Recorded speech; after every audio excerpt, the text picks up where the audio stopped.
Bonsoir et bienvenue. Trois sujets seront au centre de notre débat de ce dimanche.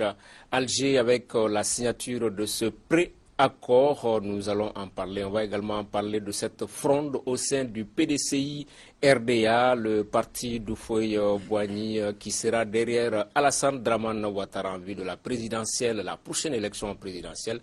On va également parler culture avec le 24e Festival panafricain du cinéma et de la télévision de Ouagadougou. Des questions qui seront abordées par nos invités Aram Cham du Républicain, Alexis Calambri des Échos, Chana Takiou de 22 septembre et Etienne Fakaba Sissoko, économiste.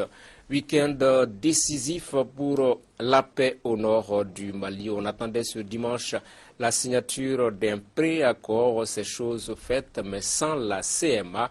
La coordination des mouvements de l'Azawad souhaite consulter sa base. Nous écoutons ici le chef de la diplomatie algérienne à l'issue de la cérémonie de signature.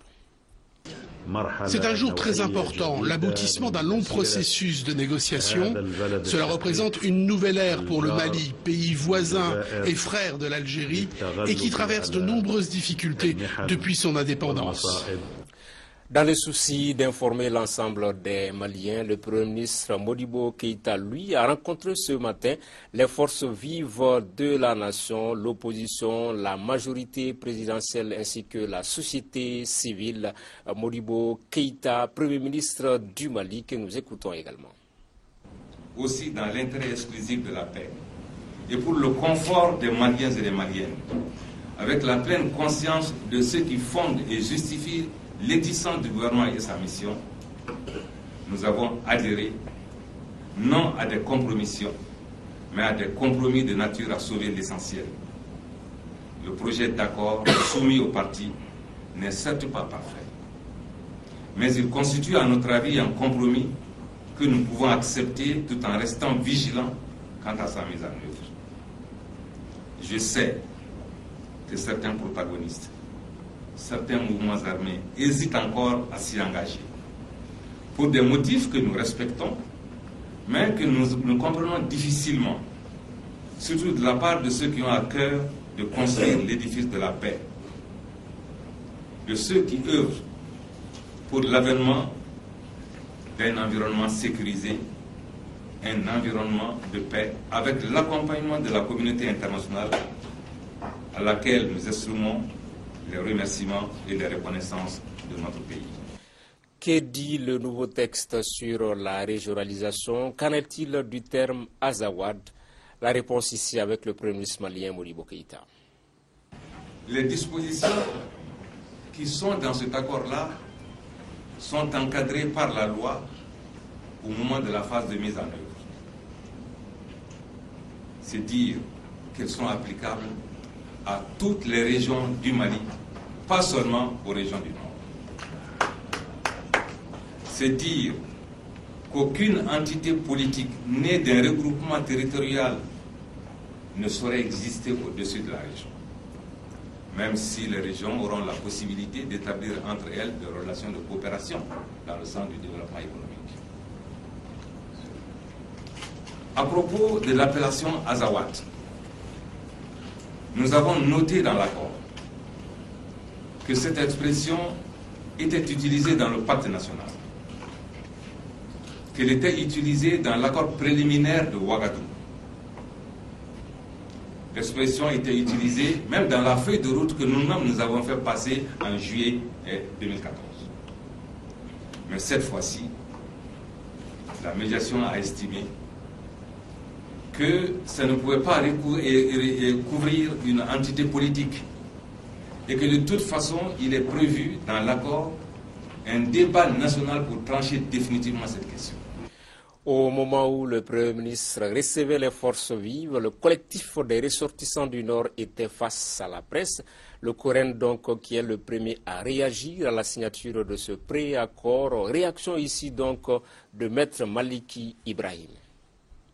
La reconnaissance de l'Azawad comme, je cite, une réalité socio-culturelle, mémorielle et symbolique, fin de citation, tel que déclamé et proclamé dans le projet d'accord, est une imposture sur laquelle s'appuieront pour sûr les forces occultes qui ont ourdi le complot contre le Mali pour sceller définitivement, dans un futur proche et immédiat, la partition de notre pays.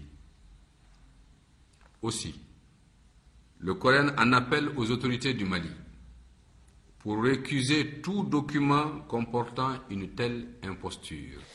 Voilà, Alexis Kalambri, on attendait la signature de ce préaccord ce dimanche matin. C'est fait, mais sans la CMA, sans la coordination des mouvements de l'Azawad. Oui, elle n'a pas fermé la porte, disons, à une possibilité de signature, puisqu'elle demande juste un délai pour retourner à la base. Bien entendu, je pense qu'elle est dans une posture où elle a besoin de se sauver la face. Et si vous voyez déjà qu'elle n'a plus d'emprise sur la population locale, ça ne fait rien de leur accorder ce délai-là, mais je pense que le plus dur reste à venir, mais par rapport aux négociations, les textes sont déjà assez acceptables. Chana Takiou, sur la signature de ce préaccord déjà. Bon, d'abord, excusez-moi, d'abord, je pense qu'il faut utiliser les termes qui s'y est. Le document n'est pas un préaccord, on l'appelle un projet d'accord le 25 février. Et puis encore, ce n'est pas une signature, le document a été paraphé. Donc il y a eu des paraphes. Donc il faut apporter ces précisions. Et l'attitude de la coordination des mouvements de l'Azawad ne m'étonne guère. Ce sont des gens qui jouent au dilatoire. Aujourd'hui, cette coordination n'a pas de force ni militaire, ni politique, ni diplomatique de mon point de vue. Donc, ils jouent, ils pêchent à nos troubles. Déjà, vous avez vu, ils ont tenté, sinon ils ont réussi à faire sortir des populations, semble-t-il, à Ménaka, à Kidal et à Ber, pour dire que nous ne nous reconnaissons pas dans ce document-là.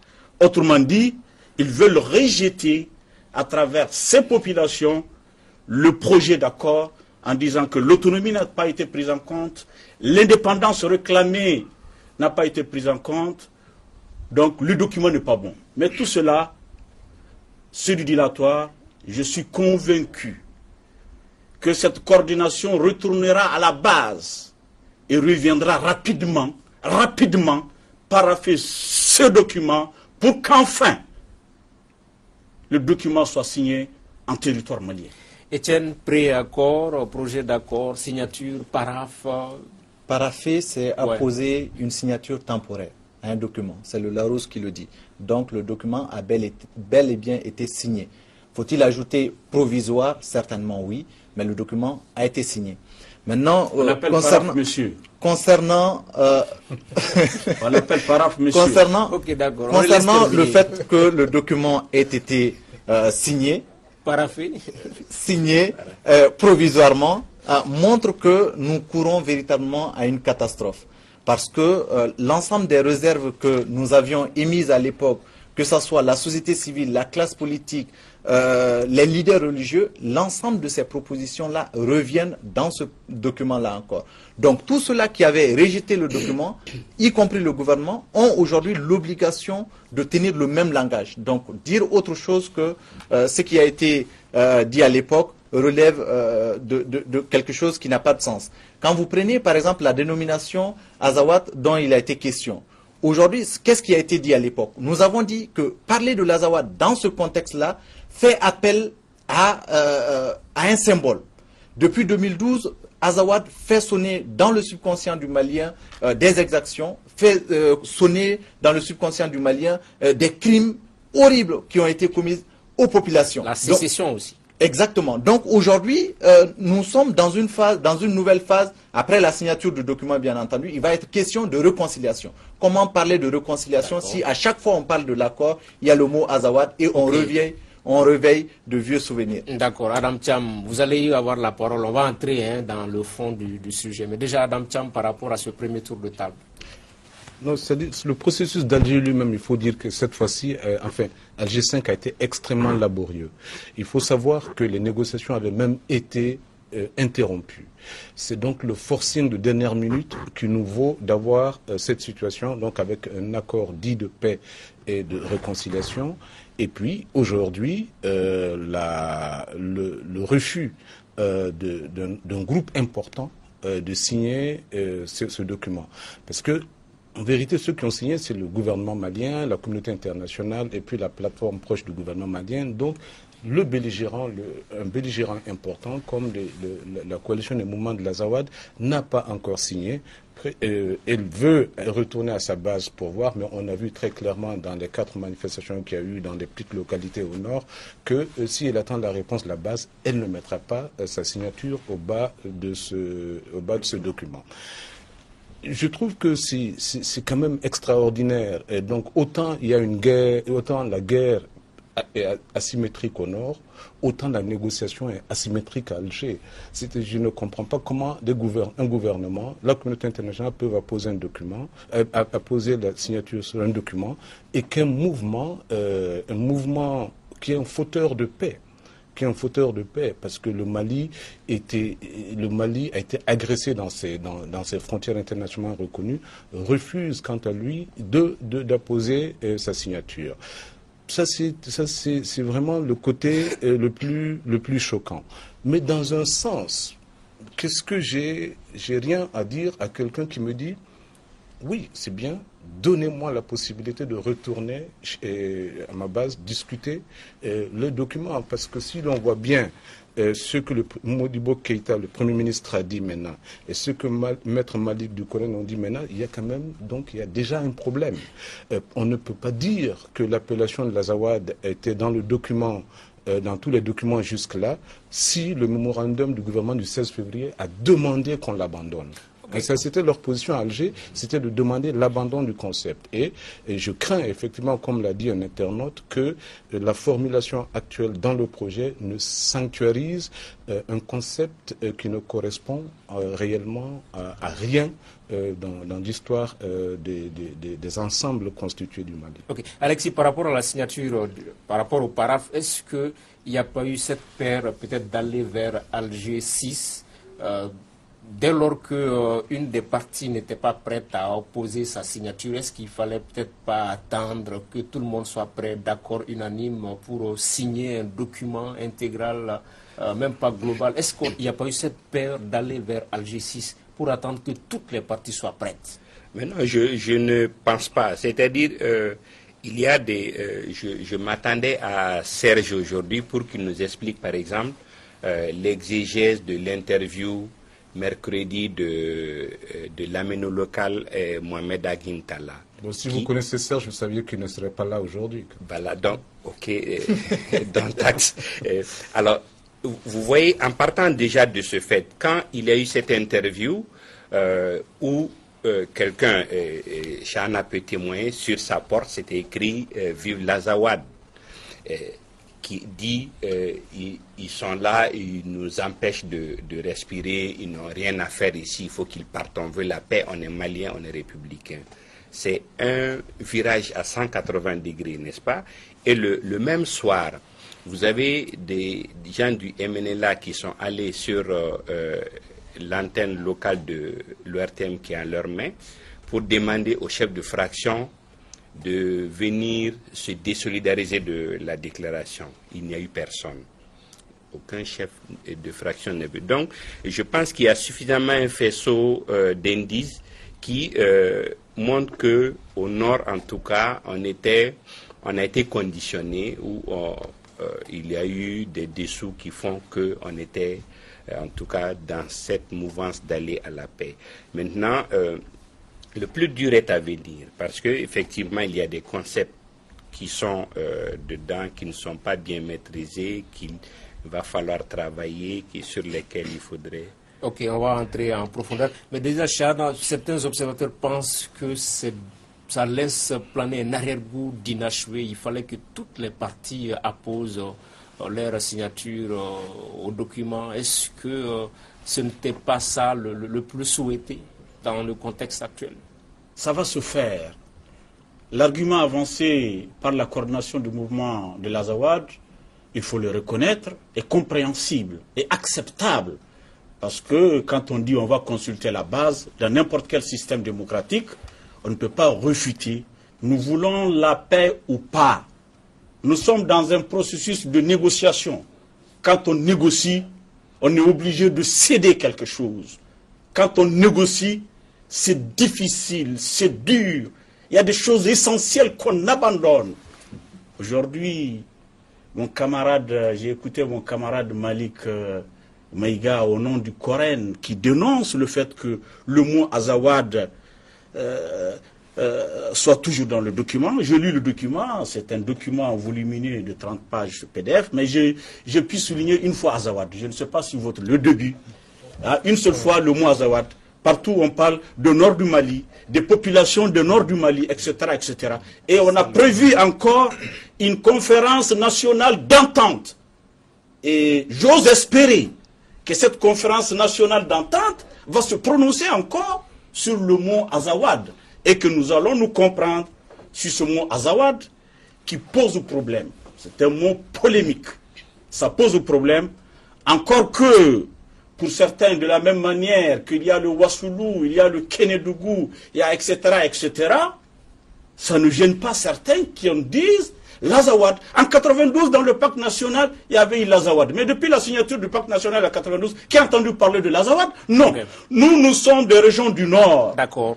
Même si on maintient le mot Azawad là, personne ne dira que Tombouctou c'est l'Azawad, c'est Gao c'est l'Azawad. S'ils veulent, ils n'ont qu'à dire que Gao c'est l'Azawad. D'accord. Le gouvernement, dans son mémorandum du 16 février, a demandé qu'on abandonne ce terme parce qu'il ne correspond pas à un référent historique connu. Okay. C'est le gouvernement même dans son mémorandum. Le gouvernement a demandé, mais il n'a pas réussi. On va parler un à un vraiment. Terminer, ensuite on donne la parole. Nous sommes dans un processus de négociation. Oui. Certes, le gouvernement l'a demandé, mais au cours de négociation, le gouvernement ne l'a pas obtenu. Donc, il n'a pas de choix. On lui a imposé ça. D'accord. Bon, c'est cela justement le danger. Lorsque et ce n'est pas que le gouvernement qui a demandé, c'est aussi les populations maliennes qui ont demandé l'abandon de ce terme-là. Nous, on aurait été à l'aise si, dans le document, il était expliqué aussi les grands ensembles que nous avons connus dans le Mali, comme le Wassoulou, comme il disait, le Kasso, etc. S'il y avait les explications qui accompagnaient justement ce document. Et quand il parle de population du Nord, population du Sud, c'est ça le danger justement. C'est qu'on crée sciemment un clivage au sein de la population malienne, en les mettant dos à dos. Et au-delà de ça, deuxième chose qui est, on donne la possibilité aux régions qui le souhaitent de se mettre en ensemble. Donc encore un clivage géographique qui va créer d'autres problèmes. C'est qu'on reste délibérément flou sur un ensemble de concepts aujourd'hui qui vont créer dans peu de temps des problèmes. Encore une fois, dans le document encore, lorsqu'on parle d'accorder 30% des recettes budgétaires aux régions, aux collectivités territoriales, qui est une bonne chose, mais lorsqu'on demande d'accorder avec attention particulière aux régions du Nord, je dis que là, il y a un problème. D'accord. Et autre chose, si vous permettez... Rapidement, avant de donner la parole à Dame, pour terminer là-dessus, parce que le document est mauvais en réalité. Donc, il y a tellement de choses à dire. Pour terminer, c'est que la mise en œuvre de l'ensemble de ces mesures-là fait qu'aujourd'hui, on dépouille l'État de l'ensemble de ses prérogatives. Pouvoir législatif, pouvoir exécutif, pouvoir judiciaire, et qu'on confère aux collectivités locales. Un État qui est déjà fort, qui est déjà d'accord. Chana, vous aurez la parole. Chana, vous allez avoir la parole. Vous allez avoir la parole. Je distribue la parole. Etienne, terminez en 30 secondes avant que je ne donne la parole. Oui. Un État qui est faible, quand vous le dépouillez de l'ensemble de ses prérogatives, vous l'amenez dans un fossé. Et c'est à ça qu'on est en train d'aller. Et aujourd'hui, ce que l'Algérie a fait, ce que la communauté internationale a fait, c'est de dire qu'ils sont fatigués de cela et ils veulent se donner un repli. Le gouvernement veut se donner un repli. Okay. Et nous, ce que nous souhaitons, ce n'est pas une paix temporaire, c'est une paix définitive. Ok, avant d'aller loin dans le débat, on va se mettre d'accord très doucement. Tout le monde va avoir son temps de parole. On va parler un à un. personne ne sera ségré. Chana, vous n'allez pas être ségré, vous allez avoir la parole. Pour l'instant, on la donne à Adam sur cet aspect du débat. Et puis je la donnerai très très vite, sur mon temps de parole, à Chana, sauf s'il veut réagir maintenant, mais très brièvement. Allez-y. Non, mais allez-y. Non, allez-y. Non, mais je vous en prie, Chana. Non, parce que je disais que Etienne est en train de dire des inexactitudes, des choses qui ne sont pas dans le document. L'État n'est pas dépouillé de ses prérogatives judiciaires, de ses prérogatives législatives. C'est archi faux. Il y aura certes une assemblée régionale. Le président de cette assemblée régionale sera élu au suffrage universel direct.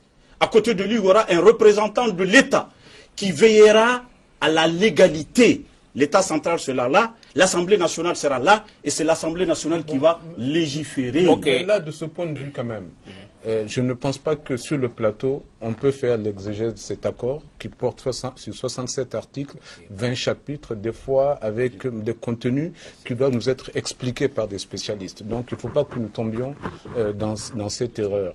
Etienne a mis franchement le doigt sur le curseur dans certains endroits. Je ne pense pas, moi je ne fais pas du fétichisme pour les noms.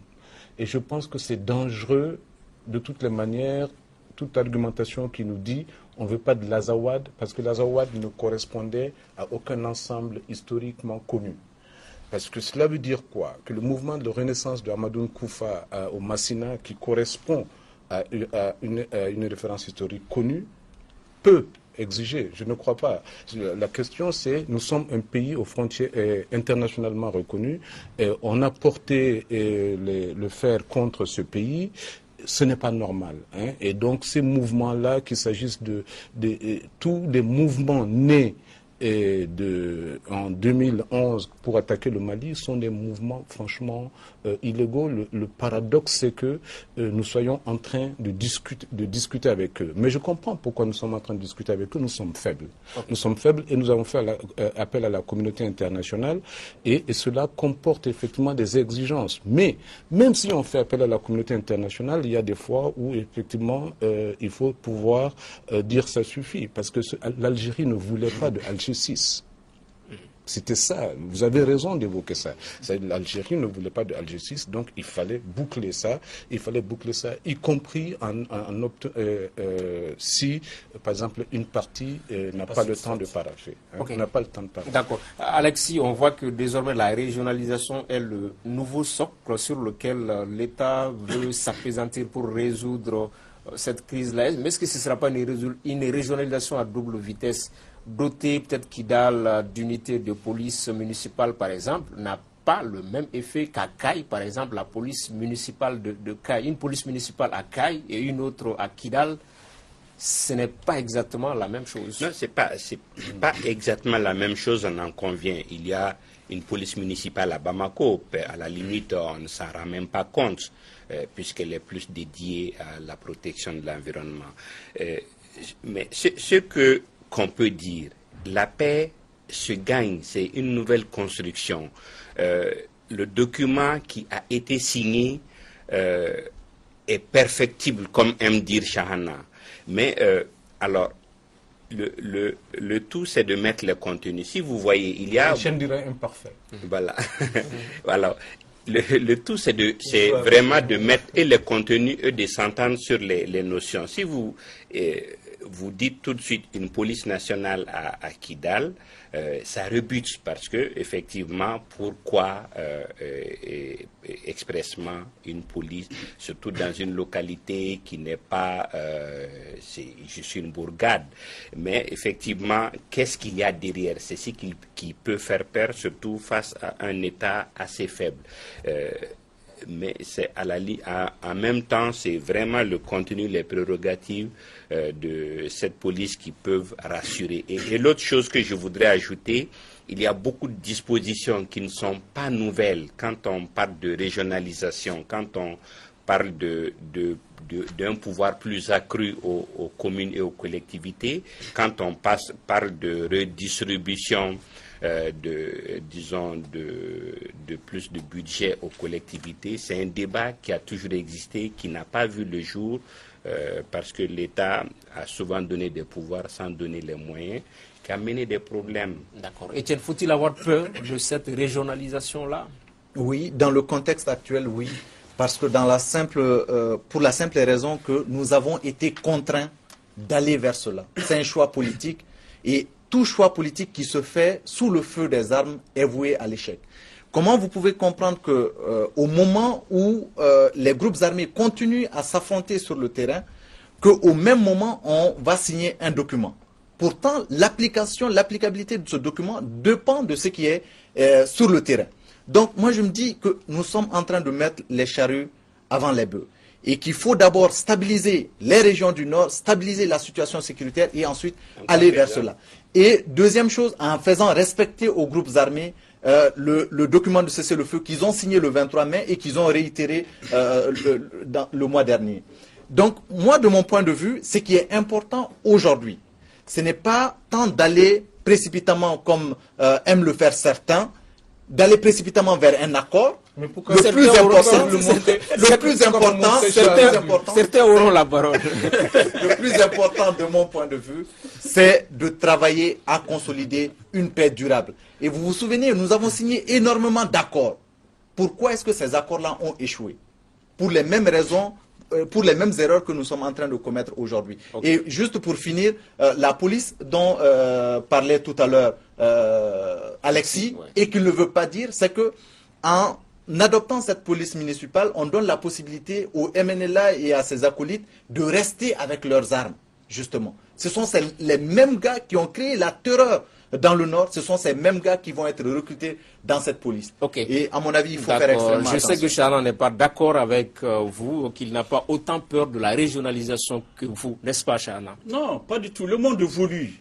Vous savez, avec le pacte national en 92, c'est là où est devenu la solution du gouvernement à l'époque, c'était la décentralisation par rapport au pacte national. Nous avons commencé la décentralisation. On avait parlé de transfert de compétences. On n'a pas pu aller très loin. Entre-temps, il y a eu des problèmes.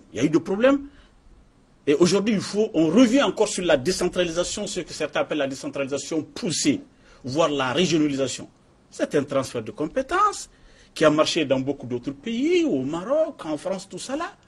Et ce que je veux préciser, c'est que dans le document, tout ce qu'on accepte sur le plan administratif aux régions du Nord est transportable ou transposable dans les régions du Sud. C'est-à-dire que dans toutes les régions du Mali. Donc les régions du Nord n'ont pas de privilège au point de vue administration. S'il y a privilège, c'est parce qu'ils ont fait la guerre, ils auront droit à la réintégration, il y aura le DDR, le cantonnement. Donc les gens du MNLA ne peuvent pas rester avec les armes, parce qu'on va les retirer les armes, on va les cantonner, on va réintégrer certains, ceux qui répondent aux critères, et d'autres bénéficieront de la réinsertion socio-économique. Donc tous ne seront pas réintégrés. Et puis, il y a toujours l'État central qui est là, qui dirige. La sécurité, l'armée resteront sous le contrôle de l'État central sur toute l'étendue du territoire national, y compris à Kidal, bien sûr. Adam, faut-il avoir peur de la régionalisation? Non, je ne crois pas. La régionalisation est simplement une mesure de la décentralisation, logiquement. Et la décentralisation, nous n'avons pas attendu Alger pour la décréter. C'était la réforme majeure, c'est même la réforme majeure de la Troisième République, mais qui a connu effectivement un ralentissement à un certain moment. Donc ça ne fait pas peur. Ce qui peut faire peur, par contre, c'est la concession facile. Je ne céderai pas à Alger au nom du groupe rebelle, ce que je cède pour l'ensemble des régions. Je pense qu'il y a là quand même quelque chose d'éthique, c'est-à-dire que ça ne doit pas être grâce au MNLA et au HCUA que nous décidons d'avoir une politique de justice sociale économique plus grande, hein, parce que ce sont des fauteurs de troubles. On aurait pu effectivement se limiter simplement aux questions sécuritaires, quitte à avoir au niveau national un forum qui va plancher sur toutes ces questions les questions de réforme institutionnelle. La question soulevée pour la police est une question parfaitement valable. ce que nous avons vu avec le pacte national et les réinsertions, c'est que c'est des armes entières qui sont parties, mais vraiment toutes les structures, chaînes de commandement et tout, ensemble, et on a vu que ça a été un grand problème pour plus tard, parce que la prochaine désertion, il y a des unités entières qui sont parties avec les hommes, donc il va falloir faire attention, tirer les leçons de ce passé-là. Et le danger, si vous permettez, c'est de dire que dans le recrutement des forces armées de sécurité, pour ce qui concerne les régions du Nord, qu'une priorité va être accordée justement aux populations du Nord et à ces personnes-là également. Ça, c'est la police locale. Donc, dans ce cas également, ça, c'est la police locale. On parle un à un. Il ne peut pas laisser les gens parler. Vas-y, terminez. Vous allez avoir parole. Ok, oui, Alexis. Alexis, vous voulez réagir? Non, ce que je voudrais, en tout état de cause, il est temps qu'on donne une chance à la paix, qu'on travaille pour gagner cette paix, parce que le tout n'est pas de signer encore une fois. Il y a beaucoup de questions qui ne sont pas tranchées. Il y a beaucoup de questions qu'un accord ne tranche pas, mais que l'applicabilité sur le terrain et les aspects les plus difficiles, à mon avis, ce n'est même pas la police, ça va être les réintégrations, ça va être, disons, la justice. Oui. Ces questions vont être très délicates à traiter et ça va prendre des années. Mais qu'est-ce que déjà nous avons gagné de mon point de vue? Le Mali a signé et en même temps, tous ceux qui étaient partis comme témoins, comme arbitres ont signé. Déjà, ça nous conforte par rapport à l'avenir, en ce sens que en face, il ne saurait plus avoir quoi que ce soit qui ne serait condamné par l'ensemble, puisque tant que vous n'êtes pas dans la mouvance, vous vous inscrivez autrement. Ouais. Il y a une autre question délicate dont il faut peut-être parler, c'est la question de justice, de l'impunité. On ne peut pas mettre l'éponge sur l'assassinat des militaires à Guelok, l'assassinat des préfets à Kidal. Par rapport à la justice, l'impunité, il ne faut pas que le préaccord soit muet sur ce point-là. Non, pas du tout. On a parlé de cette justice-là, de la bonne distribution de la justice. Et le document a prévu des réformes profondes, constitutionnelles, législatives. Donc, il y aura vraiment, ça va bouleverser notre architecture institutionnel, ce document-là, ça va le bouleverser. Et la confusion que Étienne fait par rapport à l'armée, non. Je pense que c'est vrai, il a bien lu le document, mais il s'agit de la police locale et de la fonction publique des collectivités. C'est là où on dit en priorité, c'est-à-dire que dans la fonction publique des collectivités, qu'il y ait beaucoup plus des ressortissants du Nord. Et qu'au niveau de la police locale également, parce que c'est local, nous sommes dans un cadre de collectivités territoriales, c'est tout à fait normal que les gens du terroir soient là en nombre suffisant, partout. À Sikasso également, s'il y a une police locale, ce ne sont pas les Soraï, les Touaregs ou autres, c'est les gens du terroir qui doivent être nombreux au niveau de cette structure. Donc, ce qui a été demandé par le document, et je pense que c'est ce qui est important aussi à signaler, c'est que l'accord ne peut pas être signé en l'état si la constitutionnalité de l'accord n'a pas été vérifiée. Vous avez peut-être suivi que la Cour constitutionnelle vient d'être renouvelée et c'est à eux de se pencher sur le fait de savoir si oui ou non l'accord respecte les termes de notre Constitution. Ce qui va être, à mon avis, très facile à démontrer que tous les principes de notre Constitution ont été foulés aux pieds. Oui, adaptable sur cette question. C'est important. C'est-à-dire que moi, je ne sais pas, je ne me souviens pas avoir lu dans l'accord quoi que ce soit qui rappelle effectivement que ça doit être conforme à la Constitution. Non, mais je dis, vous avez raison, on a une Constitution, effectivement, si on a un accord, il faut que ce soit compatible, ou alors qu'on fasse une révision constitutionnelle, un référendum, etc. Donc, c'est très bien de souligner cet aspect-là. Mais ce que je voulais dire très rapidement, c'est que oui, Alexis a probablement raison, cette affaire a beaucoup duré. Elle n'a que trop duré. Je crois que tout le monde était fatigué. Certains ont probablement dû signer pour ça. Mais quelle sera la réponse de la communauté internationale si d'aventure la coordination des mouvements de l'Azawad refusait de signer ce document?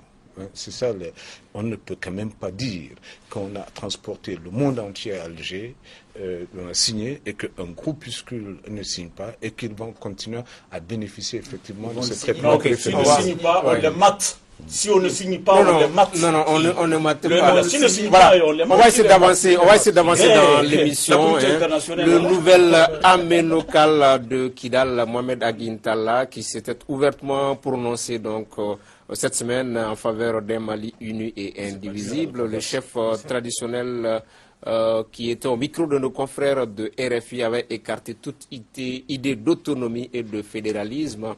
Adam, est-ce qu'on peut dire que les velléités sécessionnistes sont derrière nous avec cette interview, cette sortie de l'amène local de Kidal, même si la réalisation c'est un peu plantée sur la photo. Donc voilà, alors ça c'est la photo de Al-Gabas, il faut qu'on le dise. Et en plus, et franchement, je ne sais pas si vous vous souvenez, les Intala ont beaucoup varié du père au fils. Et il a dit cela au micro de RFI. Il semble que sur une radio de Kidal, il a dit autre chose. Ce n'est même pas la dernière révolution. Mais ce qui est étonnant, c'est pourquoi les gens sont surpris d'entendre Intala dire qu'il est malien. Il est quand même député RPM. Alors donc ça ce n'est pas surprenant. Ce qui serait surprenant, c'est qu'en plus de ça, il n'est pas une sensibilité azawadienne. Il a montré effectivement par différentes postures, par différentes prises de position, que oui, c'est toujours le cas. Est-ce qu'il ménage la chèvre le chou? Est-ce qu'il subit une menace à Kidal? On ne sait pas, mais la double loyauté est quand même un phénomène courant. Un mot très rapidement, Étienne et Chana, avant de conclure sur ce point. Étienne d'abord. Je crois qu'il ne faut jamais faire confiance à ces responsables-là aujourd'hui, pour la simple raison que des déclarations comme ça, ils en ont fait plein. Et que ce qui est important, ce n'est pas de tenir compte de ce qu'ils disent, mais c'est de travailler, encore travailler, pour que nous privilégions la stratégie que nous-mêmes nous allons mettre en place. Sinon, il ne faudrait pas les prendre au sérieux. Chana? Bon, ce qu'il dit de façon générale, c'est vrai, il ne faut pas les prendre au sérieux. Vous êtes d'accord avec lui pour une fois? Pour une fois. Mais en ce qui concerne le cas de Mohamed, je le connais depuis 1997.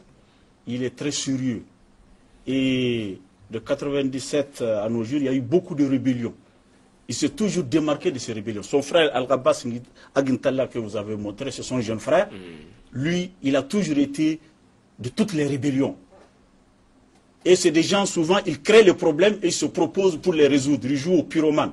Mais Mohamed s'est toujours démarqué de ses frères, s'est toujours démarqué des problèmes de Kidal. Il n'a jamais été d'accord avec ses frères. C'est pourquoi même récemment, les gens disaient qu'il y aura une guerre de chefferie, on ne voulait pas de lui, les combattants ne voulaient pas de lui, parce qu'il n'épousait pas leur philosophie.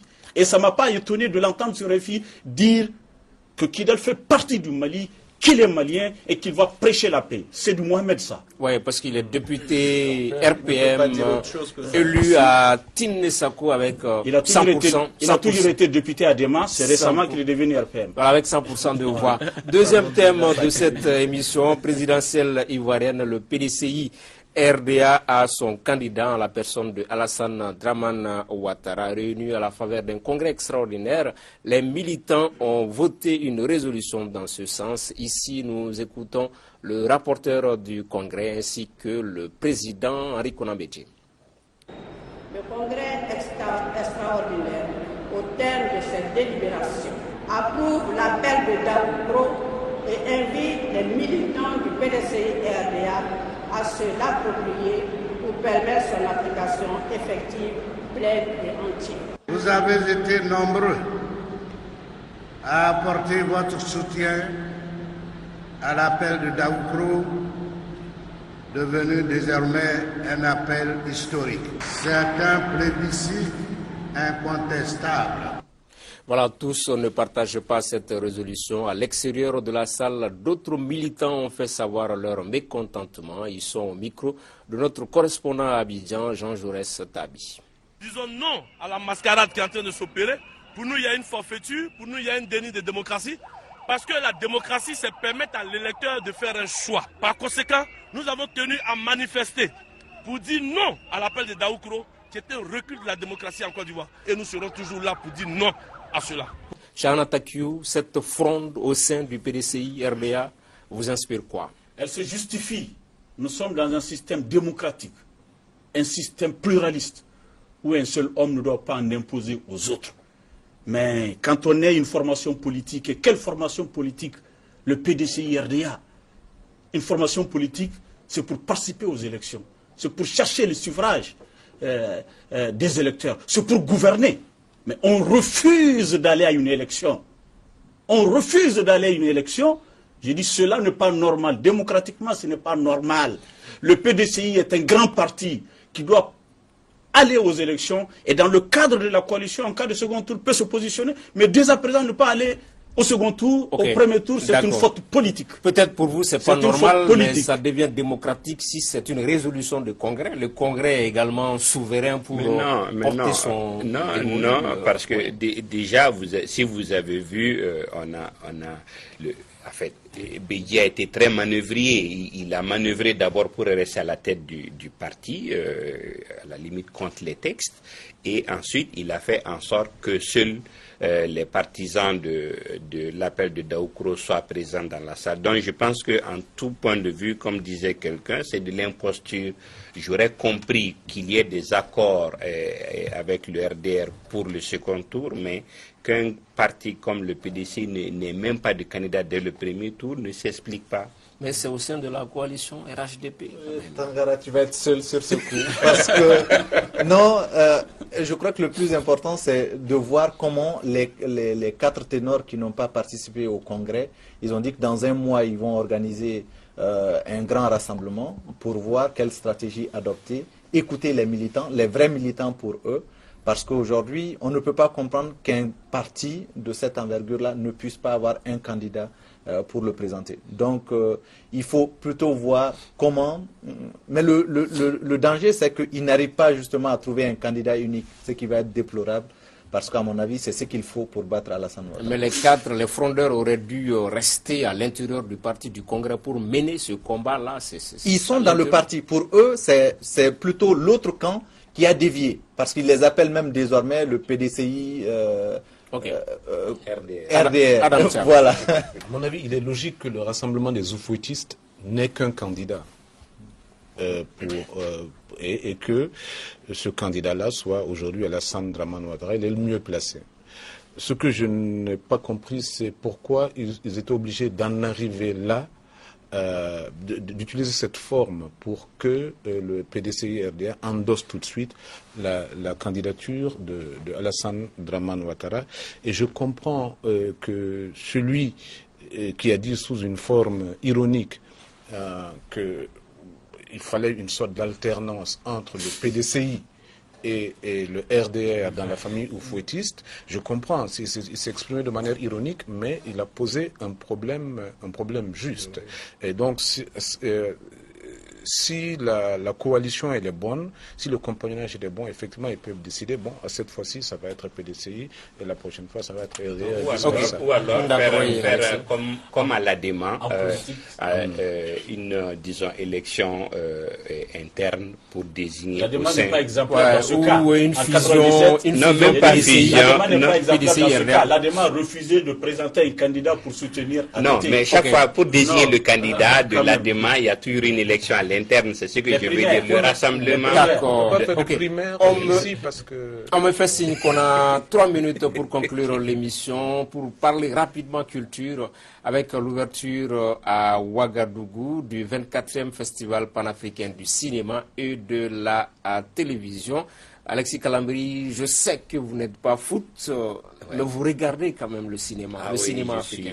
Je suis un grand cinéphile et disons, ce qui est bien avec Ouagadougou, c'est que en plus du fait qu'il y ait disons, suffisamment de films africains, il y a, disons, une école, en ce sens que tous les amateurs, tous ceux qui ont des projets, tous ceux qui aspirent à se retrouvent là, il y a un brassail, et dans un contexte vraiment malien, avec les moyens africains, je veux dire, avec le peu de moyens qu'ils ont, avec l'idéologie qu'on a et avec l'actualité de la région. Oui, Etienne. Non, c'est une excellente initiative. Moi, j'avais des craintes quand Blaise est parti, mais je vois qu'ils réussissent très bien à organiser cet événement qui est aujourd'hui le centre de la culture africaine.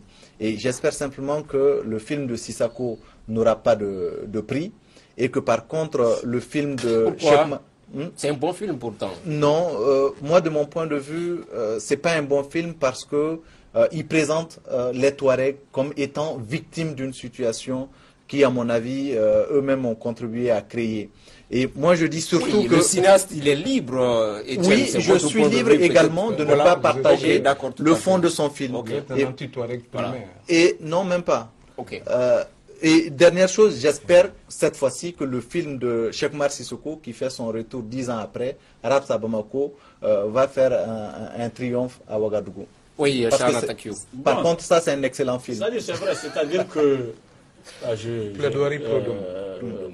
Sissoko, le franco-mauritanien, je pense qu'il est dans une compétition. Sissako, il est dans une compétition où il a une longueur d'avance sur les autres. Déjà, il a eu 7 Oscars. On l'amène encore au FESPACO. Forcément, ça va influencer le jury. Ça va influencer le jury. Donc mais si son film est bon, non. Si le film est bon, c'est bon. J'ai dit le film est bon, mais c'est une concurrence quelque part déloyale. Et aujourd'hui, la lutte contre le terrorisme, c'est quelque chose qui paye. Les Blancs investissent dans ça, il y a eu beaucoup d'influence. On lui a donné ces Oscars-là parce que ça parle du terrorisme. C'est un effet de mode. Un effet de mode aux États-Unis, partout. On l'amène à Ouagadougou, ça va influencer certainement le jury, il va rafler la mise, c'est certain. Non, on ne peut pas parler peut-être d'effet de mode. Il a été bien inspiré de bâtir son œuvre autour de l'occupation du Mali par les djihadistes. Il l'a présenté quelque part où il n'a rien eu. Moi, je suis séduit par le fait que le FESPACO est une institution qui a résisté au temps. Mais je ne suis pas un amateur de films africains, franchement. Je préfère, moi, ce que je voudrais ajouter, par rapport, les cinéastes traitent beaucoup l'actualité et il n'est pas seul. Le film d'ouverture même du FESPACO, Le du Cyclone, est sur l'actualité régionale. Il y a un jeune Malien, Cissé, qui a fait un très bon documentaire également sur ce qui se passe au Nord.